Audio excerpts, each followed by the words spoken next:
Wagner the Werewolf, Chapter 15, The Sbirrir, The Arrest. Scarcely 10 minutes had elapsed since the unfortunate Agnes was thus suddenly cut off in the bloom of youth and beauty, when a lieutenant of police with his guard of Sbirrir passed along the road, skirting Wagner's garden. They were evidently in search of some malefactor, for stopping in their course they began to deliberate on the business which they had in hand. "Which way could he possibly have gone?" cried one, striking the butt end of his pike heavily upon the ground. "How could we possibly have missed him?" exclaimed another. "Stefano is not so easily caught, my men," observed the lieutenant. "He is the most astute and cunning of the band, of which he is the captain.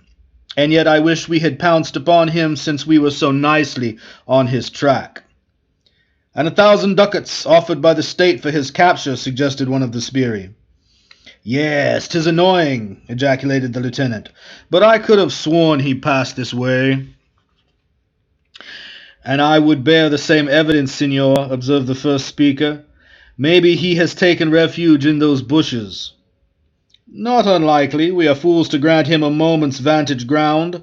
Over the fence, my men, and beat amongst those gardens." Thus speaking, the lieutenant set the example by leaping the railing and entering the grounds belonging to Wagner's abode. The Sbirrir, who were 6 in number, including their officer, divided themselves into 2 parties and proceeded to search the gardens.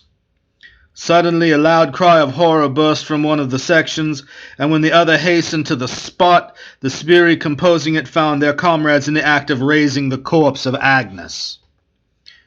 "She is quite dead," said the lieutenant, placing his hand upon her heart, "and yet the crime cannot have been committed many minutes, as the corpse is scarcely cold and the blood still oozes forth." "What a lovely creature she must have been!" exclaimed one of the Sbirrir. "Cease your profane remarks, my man," cried the lieutenant. "This must be examined into directly. Does anyone know who dwells in that mansion?" "Signor Wagner, a wealthy German," was the reply given by a Sbirrir.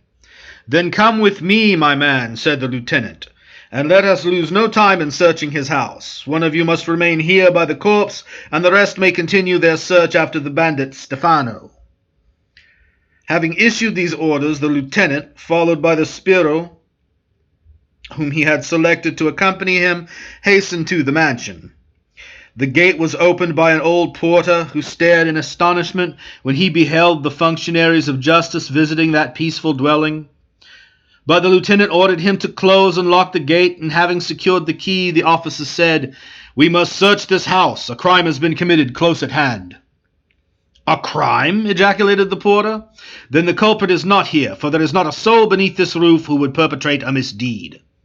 "Cease your prating, old man," said the lieutenant sternly. "We have a duty to perform. See that we be not molested in executing it."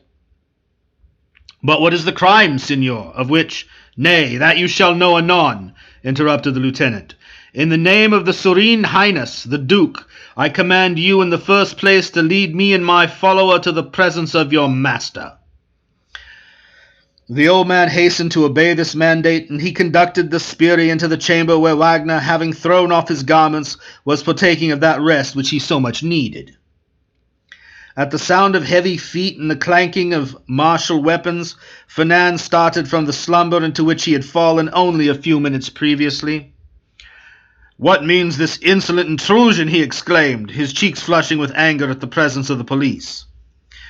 "Pardon us, signor," said the lieutenant in a respectful tone, "but a dreadful crime has been committed close by, indeed within the enclosure of your own grounds." "A dreadful crime?" ejaculated Wagner. "Yes, signor, a crime." The officer was interrupted by an ejaculation of surprise which burst from the lips of his attendant Sbirro, and turning hastily round, he beheld the follower intently scrutinizing the attire which Fernand had ere now thrown off. "Ah, bloodstains!" cried the lieutenant, whose attention was directed towards those marks by the finger of his man. "Then is the guilty one speedily discovered. Signor," he added, turning once more towards Wagner, "are those your garments?" An expression of indescribable horror convulsed the countenance of Fernand, for the question of the officer naturally reminded him of his dreadful fate, the fate of a werewolf. although we should observe he never remembered, when restored to the form of a man, what he might have done during the long hours that he wore the shape of a ferocious monster. Still, as he knew that his garments had been soiled, torn, and blood-stained in the course of the preceding night, it was no wonder that he shuddered and became convulsed with mental agony when his terrible doom was so forcibly recalled to his mind. His emotions were naturally considered to be corroborative evidence of guilt, and the lieutenant, laying his hand upon Wagner's shoulder, said in a stern, solemn manner, "In the name of His Highness, our Prince, I arrest you for the crime of murder." "Murder?" repeated Fernand, dashing away the officer's arm.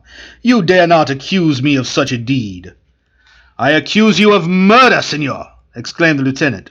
"Within 100 paces of your dwelling, a young lady—" "A young lady?" cried Wagner, thinking of Agnes, whom he had left in the garden. "Yes, senor, a young lady has been most barbarously murdered," added the officer in an impressive tone.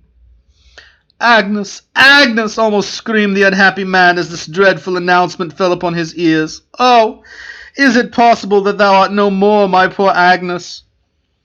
He covered his face with his hands and wept bitterly. The lieutenant made a sign to his follower, who instantly quitted the room.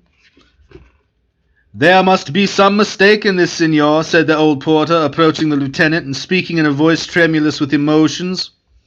"The master whom I serve, and whom you accuse, is incapable of the deed imputed to him." "Yes, God knows how truly you speak," ejaculated Wagner, raising his head. "That girl! Oh, sooner than have harmed one single hair of her head—" "But how know you that it is Agnes who was murdered?" he cried, abruptly turning toward the lieutenant. "It was you who said it, senor," calmly replied the officer, as he fixed his dark eyes keenly upon Fernand. "Oh, it was a surmise, a conjecture, because I parted with Agnes a short time ago in the garden," exclaimed Wagner, speaking in hurried and broken sentences. "Behold the victim," said the lieutenant, who had approached the window from which he was now looking. Wagner sprang from his couch and glanced forth into the garden beneath.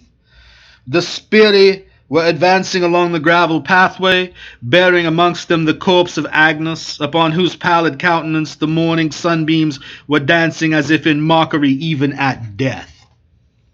"Holy Virgin, it is indeed Agnes!" cried Wagner, in a tone of the most profound, heart-rending anguish, and he fell back senseless in the arms of the lieutenant. An hour afterwards, Fernand Wagner was the inmate of a dungeon beneath the palace inhabited by the Duke of Florence. End of Chapter 15. Wagner the Werewolf.